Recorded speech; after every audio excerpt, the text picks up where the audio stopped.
Hi, everybody. I am sorry that it has been one of those weeks that it is Thursday and you are just now hearing from me. Fortunately, I think this week's discussion board is pretty straightforward. Just as a reminder, I did send an email earlier. Your classmate Deborah realized that there was a old version of the discussion board that was out on the content page. You'd have to look pretty hard to find it, but it did cause some confusion. So know this week that you only have one part of your assignment for that discussion board, and I sent that email related to the comparing the two types of credentials. That's all you have to do. The general feedback from this week is that you guys are doing a fantastic job. Your practicum logs are coming along beautifully. You are really doing a nice job of putting together your experiences in the practicum setting with your goals and objectives, the ANA scope and standards, and your own thoughts about that. So the intentional application of feedback that's been provided is very evident. So that's fantastic. One thing to note that I noticed several of you in 623 have your goals and objectives hours that you use to develop your goals and objectives in 623. You have those only in the goals and objective column in your time log. Know that the duration column, which is the column to the left of that goals and objective column, needs to also have those hours notated there. That duration column is where the roll-up of all of your hours should be included. So by the end of 626, you have accomplished 200 hours, and they're properly rolling into that duration column. Nothing should be placed in the goals and objectives and research column unless at this point they've been pre-approved by your practicum instructor or conference time. Nothing should be in that column. There should be no hours in that column unless they have been pre-approved by your practicum instructor. I'm not going to make you go in and fix 623 because it wasn't my course, but know that at some point someone may say, hey, your duration column doesn't look right. Go ahead and fix that. If you have the opportunity and you're in the time log, go ahead and just adjust those hours so that they reflect correctly in your duration column. Your reflective exercise is, I think, probably of all the courses I teach, one of my very favorite to grade, primarily because it's your story, and it's your story as you have really touched the lives of your patients. There were so many examples of your ability to, or willingness to walk alongside your clients, whether you're in the inpatient setting or the outpatient setting, really being a servant to your patients. I was so impressed with how often your writing described being there at the bedside as someone enters death, as someone is suffering the loss of a beloved mother, father, newborn child, or a miscarriage. The dealings with of patients, they're really at their worst when they're grumpy and they're mean and they're irritable, or they're so anxiety ridden that they're not really accessing their care well. That you are at the bedside being your best when your patients are at their worst, and your ability to put that in context of what servanthood looked like was pretty impressive. There were some beautiful stories. I try to get a glass of iced tea and curl up on the porch when I read these, because for me, I'm really looking at the stories you're telling. There are times I thought, man, these would make a great book. You know, if I pulled them all together and really talked about the hands and feet of Christ. This is what it looks like when nurses are present. So many of you have just done some beautiful, beautiful things in your early practice, in your late practice, in your mid practice. Absolutely beautiful. One of your classmates did a really nice job touching on what it means for us to embrace our calling. And I think the sub-themes line up really well under the idea of embracing our calling as nurses. Your classmate Yuri wrote this. One way of reflecting on what it means to be called to nursing is to simplify the entire profession into the desire to want to care for those around us. While we have designated specific criteria, establish complex educational programs, and train on robust clinical skills. At the end of the day, nursing cannot just be a job.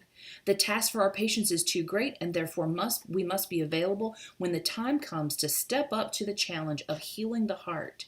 O'Brien states that embracing a higher purpose is to identify nursing as a vocation, being present in the moment for our patients and being part of their healing experience. As nurse leaders, it is our duty to pass on the knowledge and passion that has made nursing what it is today. As nurses, we must transcend the basic job description and define scopes and standards to adapt a servantship type of care and compassion towards others in order to embody the true calling of nursing.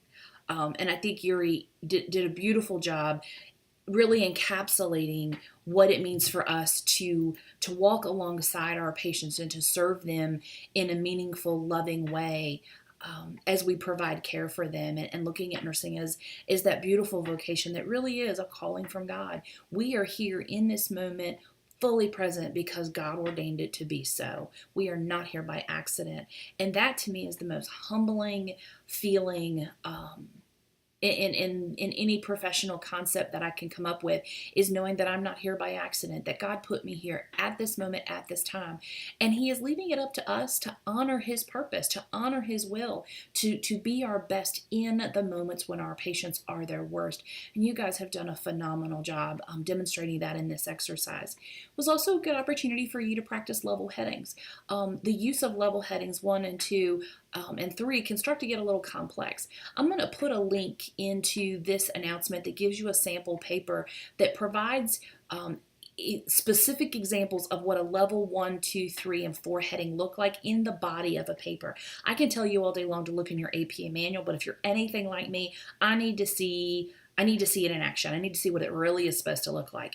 So this is in our Blackboard course, but it's kind of buried in one of the links. I'm going to pull it out and post it with this assignment to have you kind of look at contextually what the appropriate use of level headings looks like. And I do want you to do that. Let me see. I think that's it for this week.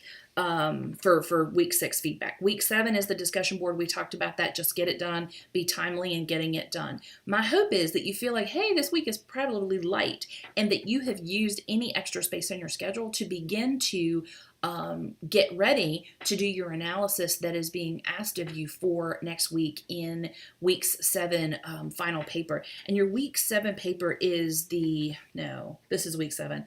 Boy, am I ahead. Okay. Week 8's final paper is your spiritual philosophies paper. This paper has you looking at an analysis of the 10 spiritual rules of the road and the nurse servant leadership behavioral themes. And these are found in your textbook. I want to remind you that this is not a summary. I should not get a paper of 15 pages of you telling me what's in the book. It is an analysis. How are these 2 tenets or themes similar, and how are they different? This is going to take some time to first read your textbooks and read the context that these tenets and principles are located in, and then begin to do an analysis of how they're connected and how they're different. Maybe it's my age, but I'm a paper and pencil gal. I can't just start banging this out on a computer. So when I have to do an analysis of this, I grab 2 sheets of paper and I begin to either use columns or spiders to kind of connect themes and draw lines. Make a list of both of them on a paper and do brief summaries of these are what these things mean, and begin to look at it visually and think, okay, how are these similar? How are they different? Do broad summaries. These 3 things are similar in this way. These 2 things are different from other things in this way. You want to do a similarities and a differences, and that's an analysis. It's not a summary. You need to do a basic introduction of these are the concepts that I'm going to be discussing in my paper, but don't get lost on telling me what they all are, because you will chew up 3 and 4 pages telling me something that we already know. That's not the purpose of this paper. So do a good introduction, do a good analysis, and then connect it through the rubric with the very specific questions of its application. And I'm not going to read those to you. You can read that. When I'm telling you that this is a 12 to 15 page paper, that is a strong recommendation. If you're wandering past 15 pages, it's likely that you are literally wandering and you haven't been as organized in your construction of your paper as you need to be. So be thoughtful at that. This is a paper that lends itself to level 1, level 2, and level 3 headings. If you were doing this well, you're going to use all 3 of those headings, which is why you need to go back in and look at that APA example to make sure you understand that. Make sure that you're using scholarly references and that those references are reconciled. So go through your reference page and make sure that everything on your reference page has been used in your paper and check them off. Maybe you'll find something in your paper that you forgot to put on your reference list. Folks, it is easy to step into plagiarism with no intent to do so. And one of the easiest ways is to not reconcile references, is to include something in your paper that hasn't been properly referenced, or what they call pad a reference, by piling up references in your reference list and them not actually being in your paper. I would say that's probably the more egregious error that can get you in hot water. So just don't do it. Reconcile them and make them make sense. Take the time to get this paper done early. Everything closes out on Friday next week. So my hope is that this weekend you're doing that first draft of this paper if possible, and then you're going to begin to polish and touch, clean it up in the beginning part of the week. Let it set for 24 hours if at all possible, and then reread it. And folks, that's just general recommendations for scholarly writing. When we read our own stuff over and over again, it is so easy to miss those typos that sit right in front of us, that in your head you know what you think you said and you just miss those typos, or those the words that get flipped around because our word tools think they know what we're saying. So as you type something incorrectly, it flips it to a word that isn't the word you meant. I get into all sorts of trouble trusting Word to know what I'm saying, because invariably it is not even close. Take the time to write a first draft, revise a second draft, reconcile your references, let it sleep for a day, and then do a final review. This is scholarly writing, and I want you to be in the mindset of what that looks like from a professional standpoint. Take the time this weekend to get ahead on this assignment. You do not want to be Thursday night trying to make all of the dots connect. Know that I have cleared out my schedule, so I'll be wrapping things up early next week from a grading standpoint, so I can shift gears to begin grading week 8 stuff as it comes in. But we do have, I think, 5 days after the course closes on Friday to get feedback from you. If you have any questions or concerns, please touch base. If there's anything that has occurred in the course that you have concerns about, I would encourage you first to share that with me, and then use the course evaluation if that's something that you value. I value your feedback. So please take the time to go in, complete the course evaluation, and if there are any specific concerns, that you share those with me one-on-one and we have a conversation about it, hopefully before we run out of road in the course if we need to make some adjustments. Know that I'm here and I'm praying for you. If your life is anything like mine, the next 2.5 weeks are just going to be a blur.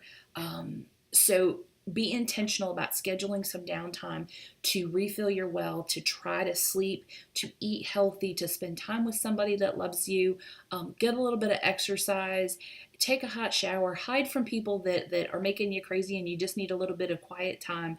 Take care of yourself. It will benefit you to think about the next few courses as a marathon, not a sprint, and you have to take care of yourself in the long haul in the next couple of courses so you don't get worn out.